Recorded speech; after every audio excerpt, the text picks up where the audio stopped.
મારી પાસે છે, મોજ કરવાની છે જીવનમાં. ઓગા ભાઈ તમારી હાળી આવી ને તો એને બધે ફરવા લઈ જાજો હો પાછા.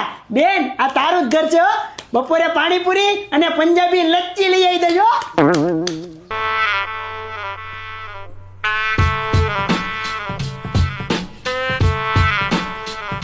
ઓગા તારી હાળી મોટી થઈ ગઈ રે. હા હા હા, તમે રમો અને તું ફટાફટ એનો બેગ મૂક ને શા મૂક, જા જલ્દી. એ ધુની કહેતી હતી બેન ને લાવો, લઈ આવો તારી બેન. તમે લોકો એક વસ્તુ નોટિસ કરી, આ ઓગાની હાળી કુંવારી છે અને હુંય કુંવારો છું. અરે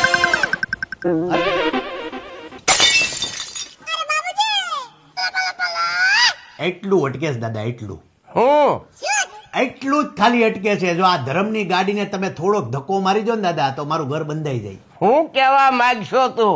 આ ઓગાની જે ઘરવાળી છે